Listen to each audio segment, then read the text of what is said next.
Welcome to the 2021-22 Heart of America Athletic Conference Women's Basketball Media Day. I'm your host, Stephen Davis. Next up, we're joined by the fourth-year head coach at Baker University, Justin Rees. Coach, how you doing today? Doing well, sir. Doing well. Appreciate it. Looking forward to chatting with you and seeing how the season goes. Well, we are excited to get this season rolling. How excited specifically are you, your staff, your players for what is shaping up to be at least a much more normal season this year than a year ago? Truth of the matter, that's kind of been the biggest talking point for most of them outside of, what we're doing on the court and some culture things that have really improved. It's been about finally getting people in the gym and not having to worry about what we're doing in practice in the sense of masks or whatever, but they're really excited to have their family back, their friends back, go play on the road in front of more fans in some of the buildings that weren't allowed to have people. So I think having that normalcy will bring a lot of energy back on both sides. And I know our kids are definitely looking forward to it. I know as a staff, we're excited about it. Although I'm sure some of us were really comfortable walking around in our sweats and our little pullovers for every game. We'll be happy to pass that along to get some crowd out there and bring some energy and some life into those buildings. How's the preseason gone so far this year? You mentioned it just back into the flow. Has it felt normal? Have things gone well so far with practices? Yeah, so far so good. I'm sure every coach is up in the air about what you're seeing and how early it is, and we always feel a little bit rushed, or maybe we're not going to get enough things in, or maybe we're putting too much in. Whatever the case may be. But in the end, I'm really excited about our group. We've got to work through some early injuries, but as I was mentioning before, I think that's kind of the case for most teams. It's going to be the teams that can adjust quickest, and we're trying to figure it out. We're trying to balance the new line as well. The three-point line's been a little bit hit or miss as far as our shooting for sure. But that'll be indicative, I think, for the whole season and which teams can adjust to that quickly and stay healthy will make the difference. And so far, so good. We got a long way to go, but I'm happy to see the progress we've been making so far. What are some goals you have for your team this season, or what are goals that the girls have set for themselves?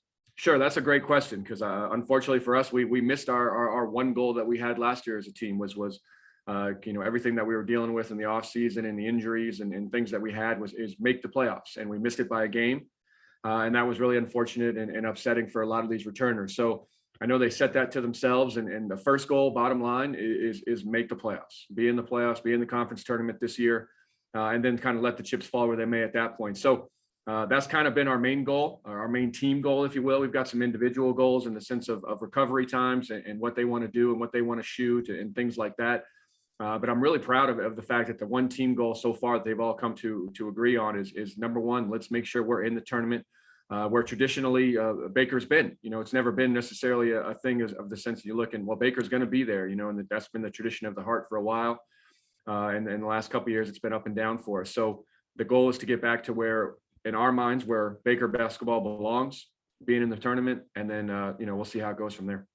Let's hear about some of the names on your team. Who are some veterans, some returners from a year ago that you hope are going to be big pieces for your squad again this season? Sure. I think it starts right now with Kinley Grubb.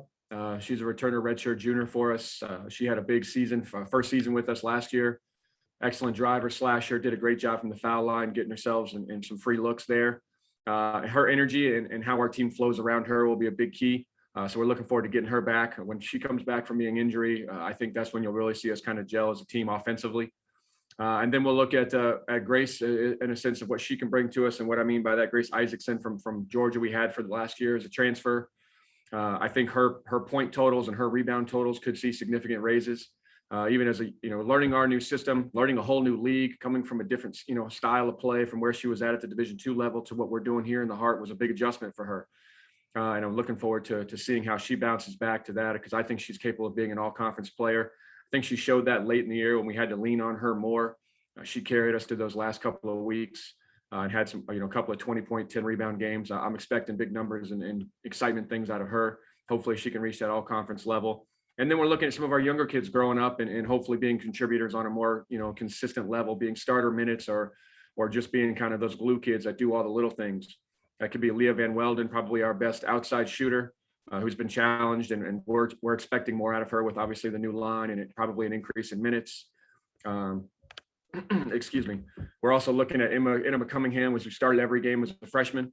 As a post player, I'm expecting her to kind of come into her own. I think she has the potential to be an all-conference player. Just needs to kind of continue her self-confidence and belief. And we're continuing to work on that every day because the skill set is there. She's talented enough. She rebounds the ball well enough, and her basketball IQ is way above a lot of the kids at our level. So I'm really excited about her development. So those will be the 4 off the top that I'm really excited to see where we transition for. But we've got a really good group. We've got another freshman from Russia who I expect big things, Alonia Dobrikova. We've got, and don't try and pronounce that name again. Don't worry about that. And then we also have another transfer, Amina Hadjusainovich, who I'm expecting big things out of as well. So 2 freshmen. I'm really excited. We've got a group that's kind of all over the place, a lot of freshmen, a couple of transfers. And then, as we mentioned, the veterans that I expect to come back to be the core of our group. Coach, you nailed those names. That's impressive. I don't know if I did or not, but I'm going to go with it and act like I did. So we'll edit that piece out if we can.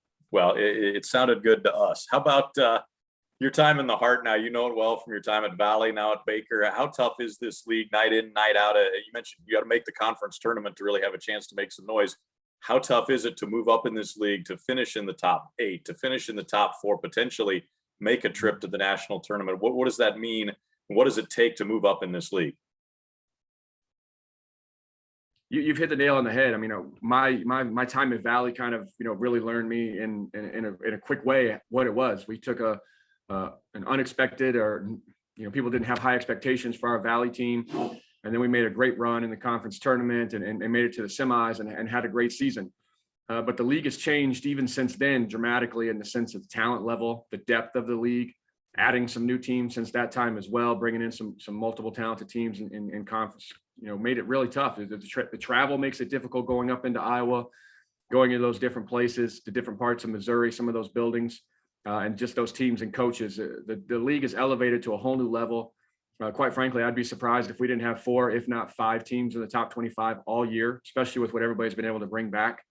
The top of our league is loaded with great young kids who are developing, transfers who want to come to this level because they know the Heart is a place they can compete for a championship. And the depth of the league on both sides, whether it's north or south, whatever you want to look at, you've got, 14, 16 teams who all think that they can do what they're supposed to do and should be where they're supposed to be every time. I mean, the league could be growing any minute now, for all I know. We could be adding some more new powerhouses in the next minute, who knows? But I expect it to be a really challenging year. I think the league is loaded, top to bottom. I think the games, whether, however, we all saw the preseason poll. And we looked at those, but I got to tell you, no matter where you are in that poll, I think it's going to be a tough in and out every single night, no matter who you are. I don't expect too many, quote unquote blowouts in our league. I think the competition level and the coaching is outstanding. Some of the best I've ever been around, and I've been at multiple levels, and I'm just excited to compete there. I think our team is. It's tough to move up, but the challenge and the expectation of what it's needed to do in this. When you come to this league and you come here as a recruit or as a coach, you're coming here for that competition level, and the expectation is to compete for that championship, not just a conference championship. But as you mentioned, if you're in the top 3 or 4, you're going to the national tournament almost on a guarantee, and that's pretty great news. You mentioned earlier fans back in the stands this year. That means folks coming to Baldwin City for a game, and when you've got somebody coming in or you've got a new fan coming to town, where's your advice on where to go eat in Baldwin City? Pre-game, post-game, somebody needs some grub. Where are you sending them? It's tough because if you've ever been to Baldwin City, the options are a little limited, right? A little limited in that respect. But there's a couple of places. It depends on what you're kind of looking for. Let's say the lunch, maybe pre-game, would probably be the Wooden Spoke, little diner up here around the corner.